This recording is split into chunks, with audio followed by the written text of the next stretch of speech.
Hello everyone. I am Dr. Ameya Kulkarni. I am a joint replacement and arthroscopy surgeon at Sanjeevan Hospital, Nashik. Today we'll be speaking about the basics of knee arthroscopy, specifically patient positioning and basic instrumentation. So let's begin. To emphasize the importance of patient positioning for any surgery, I would like to start off by saying if you position wrong, you drape wrong. If you drape wrong, you incise wrong. And if you incise wrong, your entire surgery is a struggle. So, what are the goals of patient positioning? The first and foremost important goal is patient safety and comfort. To provide adequate exposure to the surgical site, to maintain patient's airway and avoid compression or any kind of pressure on chest or abdomen, prevent any nerve damage, and give the anesthetist adequate access to administer drugs and to maintain airway. So for knee arthroscopy, two basic positions are used, the leg on table position or the leg hanging position. Let's begin with the leg on table position. In this position, the patient is in supine position with the heel at the edge of the table. A foot bolster is applied so that the leg can be held at 90 degrees. A side support or a leg holder is applied to support the leg at the level of the tourniquet.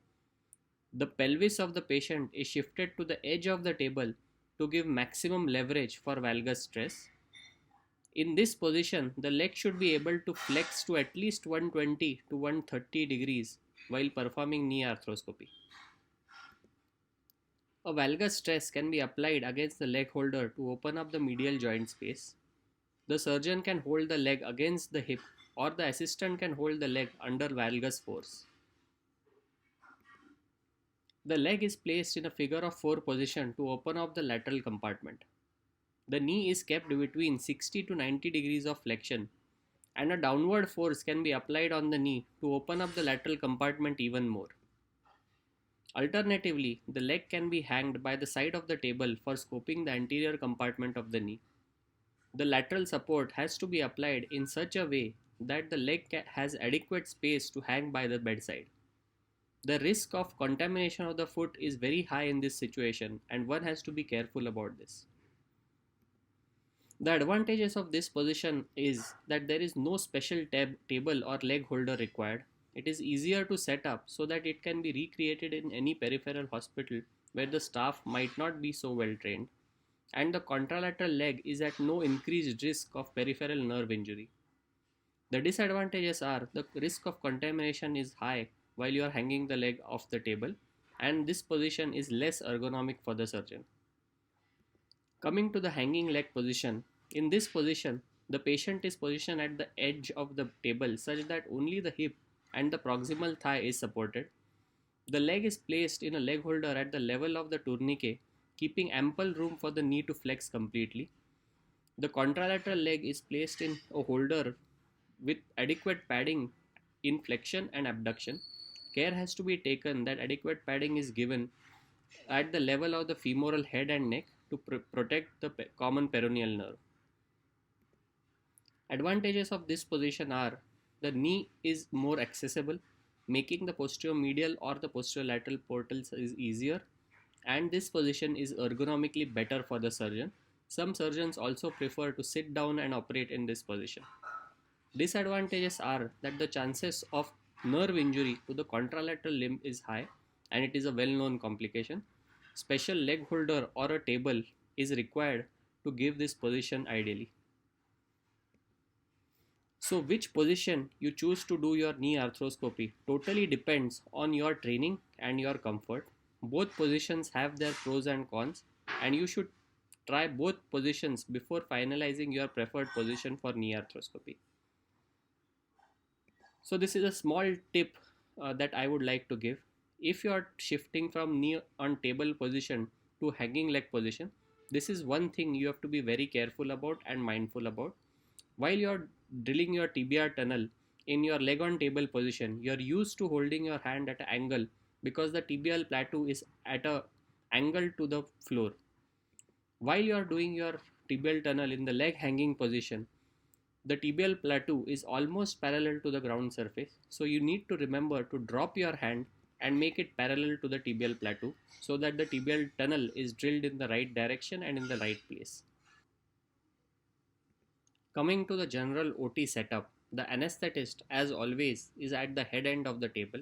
The Mayo stand and the arthroscopy towers are on the opposite side of the operative leg. The assistant, the surgeon, and the scrub nurse are on the ipsilateral side, and the scrub trolley and the graft preparation trolley is behind the scrub nurse. So, coming to basic instrumentation, the camera, a 30-degree arthroscope, fiber optic cables, a light source, monitors, motorized shaver system, radio frequency ablators, and basic arthroscopy hand equipments are all the basic instrumentation for knee arthroscopy. If you have all these equipments, you would be able to do almost all the basic knee arthroscopy procedures. This is a diagrammatic representation of the connections required for knee arthroscopy. So, what are the parts or components of a arthroscopy tower? First is the monitor, a light source, arthroscopic shaver, and radio frequency ablator. The monitor has to be at the eye level of the surgeon to give better ergonomic position. The camera is known to be the brain of the system. The camera has a chipset which converts the images received from the arthroscope to digital images which we see on the monitor. It is either a single chip or a 3-chip camera. Recently, even 4K and high definition cameras are available. So, arthroscope has 4 basic components: an eyepiece to which the camera attaches, a light cable attachment, optical fibers for transmitting this light into the joint, and lenses to capture the images. Arthroscope is usually 4 mm in diameter. A 30-degree arthroscope is used for all routine arthroscopic procedures of the knee. A 70-degree scope can be used while working in the posterior compartment of the knee. The 70-degree scope has a wider viewing angle but has a blind spot right in front of the scope. It's good for seeing special areas with acute angles like the posterior compartment of the knee. Light source and fiber optic cables. The arthroscope uses a light source to illuminate the joint.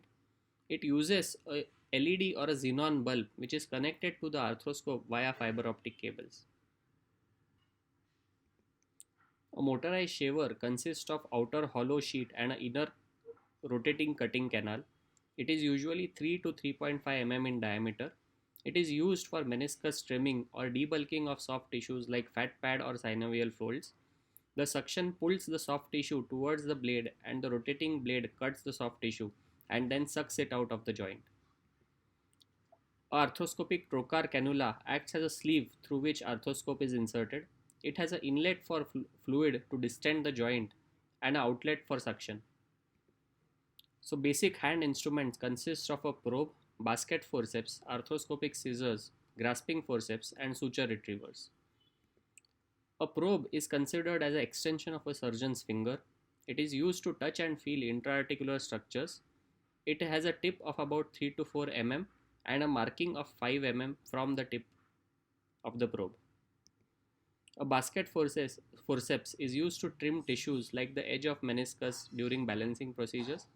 It is available in 30, 45 or 90-degree angles. It is also available in 15-degree up-biting or down-biting curves. A grasping forceps is used to retrieve loose bodies or free tissue from the joint like osteophytes, cartilage flaps or meniscus tissues. A suture retriever is used to retrieve sutures from the joint while tying knots. So I hope I have covered the basics of knee positioning for knee arthroscopy and the basic hand instruments and equipments required for knee arthroscopy. Thank you.